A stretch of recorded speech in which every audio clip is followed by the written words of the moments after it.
All right, so we're about to do a deep dive into Edgar Allan Poe's Masque of the Red Death, but with a twist. The twist. Yeah, you want to see how it connects with the Law of One, that whole mind-bending philosophy about densities and, like spiritual evolution and stuff. Okay, yeah. So buckle up, because we're going to try to uncover some seriously unexpected connections between like a Gothic horror story and a cosmic tapestry of consciousness. Wow, that sounds like a pretty unique challenge. I'm intrigued. Right. Okay, so you're already familiar with Poe's story, right? Yeah.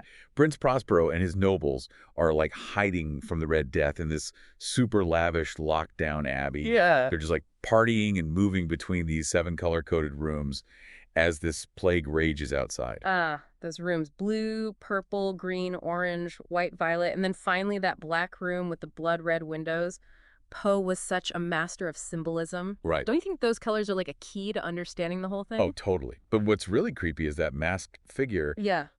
it just showing up at midnight like the embodiment of death itself. Yeah. And no one escapes it. Not even Prince Prospero in his like gilded cage. It's like Poe is reminding us that no matter how hard we try to hide from death and change, they always catch up to us in the end. Exactly. Now let's like switch gears for a second and talk about the Law of One. Okay. For anyone who hasn't explored it, the Law of One basically says all is one. Yeah. Like we're all connected, part of this huge web of energy evolving through different levels of consciousness. Yeah, we call those levels density. Densities, right? Yeah, the Law of One describes 7 primary densities, each with its own unique vibrational frequency and color. It's a journey of spiritual evolution. Okay, wait a minute. 7 densities, 7 color-coded rooms. Could there be a connection here? Is Poe's story maybe unintentionally mirroring these densities? It's an intriguing parallel. Roz, the source of the Law of One, specifically mentions that each density has like a vibrational nature and that this vibration corresponds to a color. For instance, the foundation, the red ray, is associated with survival and the physical world. Now think about the room where the Red Death appears in Poe's story, black with red windows. It's the final room, almost like an ending point. Whoa, are you saying Poe could have been tapping into this idea of densities even if he wasn't like consciously aware of the Law of One? It's possible, and it gets even more interesting.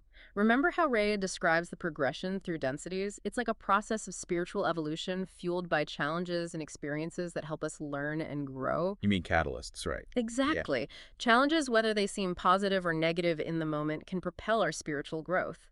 Now think about that masked figure in Poe's story. Appears out of nowhere, disrupts the party, and ultimately brings everyone face to face with their mortality. That's like a catalyst on a huge scale. The figure forces everyone to confront the Red Death, something they were desperately trying to ignore. Like a cosmic wake-up call. Precisely. And if those rooms do represent densities, maybe that masked figure represents the catalyst that propels us from one level of consciousness to the next. Okay, mind officially blown. So we've got these possible connections between the 7 rooms and the 7 densities, and between the masked figure and this concept of a catalyst. But what about the Red Death itself? What did that symbolize in all of this? That, my friend, is a question for our next segment. Ooh, a cliffhanger. Stay tuned, because this is where things get really, really interesting. So we were just talking about the Red Death itself. What if, instead of being just like a physical plague, it represents something deeper? A transition of some kind. A transition. Okay, I'm intrigued. What kind of transition are we talking about? Well, remember how in the Law of One physical death, it isn't really the end. It's more like a shift to another density, a change in how we see reality. Okay. What if the Red Death in Poe's story symbolizes that shift? So it's a pretty wild thought. So instead of being afraid of the Red Death, maybe we should see it as like a doorway to something else. Exactly. Think about it. Prince Prospero and all those nobles. They lock themselves away trying to pretend like the Red Death doesn't exist. They're clinging to their physical pleasures, their illusion of safety and control. Yeah, like they're choosing to stay in a lower density of consciousness, ignoring the possibility of something more. Right. They fear the transition, the unknown. It reminds me of what Rob says, the third density is a choice. Maybe Poe, without even realizing it, was exploring this same idea through his story. So those who get taken by the Red Death, they're not being punished. They're transitioning to a different state of being. It's a fascinating interpretation, isn't it? And remember how Rod describes this concept of harvest? It's like a huge cosmic graduation ceremony where souls move to higher densities based on their spiritual growth. Okay, hold on. Back up for a second. For those of us who aren't super familiar with all the ins and outs of the Law of One, what exactly does harvest mean?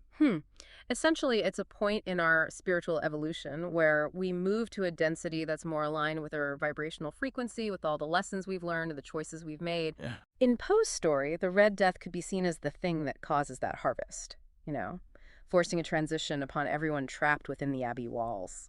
That's pretty intense. So Yeah. whether they want it or not, everyone in that abbey is facing this spiritual reckoning thanks to the Red Death. But how does this apply to us, outside of the story? That's the big question, isn't it? We might not have an actual Red Death chasing us, but we all face those challenges and experiences that push us to grow, to confront our own mortality and the illusions we build to avoid it.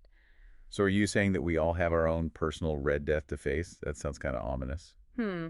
Maybe not in a literal sense, but think about it.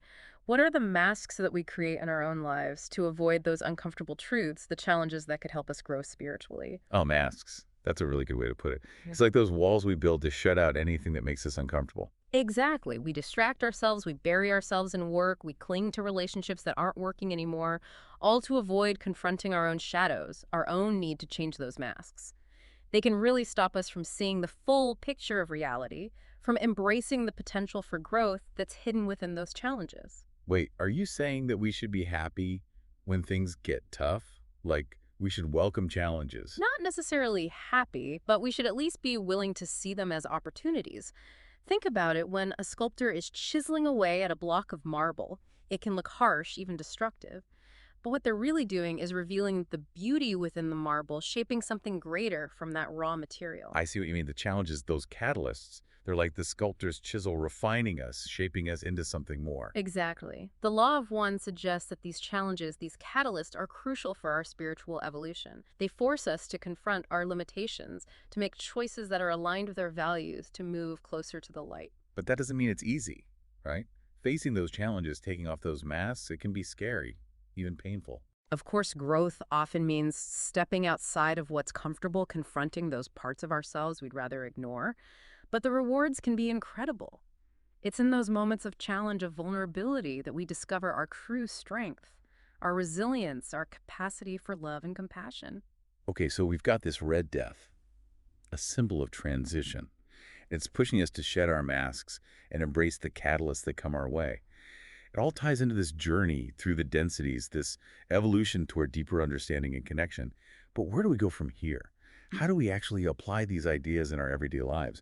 Man, we've been on quite a journey, haven't we? From a Gothic horror story to a cosmic philosophy who knew the Masque of the Red Death could lead to such deep thoughts. It really is remarkable, isn't it? And you, the listener, you're right here with us, making these connections, thinking about these ideas. It's your own curiosity that's fueling this whole thing. Totally. This isn't just us like talking at you. Yeah. This is about you, the listener, really engaging with these concepts, seeing how they connect to your own experiences, and maybe even changing how you see things. That's what's so cool about deep dives like this, you know? They spark these aha moments, those little flashes of insight that help you see the world a bit differently. Speaking of different perspectives, some people might be thinking, wait a minute, the Masque of the Red Death is just a story. It's fiction. How can we get any real meaning from that? What would you say to them? I'd say you're right, it is a story, but think about it for a second. Stories, even fantastical ones, often act like mirrors reflecting universal truths about what it means to be human. Like how those 7 rooms could represent the 7 densities, even though Poe wasn't specifically thinking about the law of one when he wrote it. Exactly. Whether he meant to or not, those symbols resonate with us. They tap into something deeper, something that goes beyond just the story itself. So it's not about taking the story literally, but about seeing the bigger picture, the deeper themes. It's exploring themes like mortality and choice, and the illusions we create to avoid facing the truth. Right? Stories can be such powerful tools for thinking about complicated ideas and emotions in a safe space.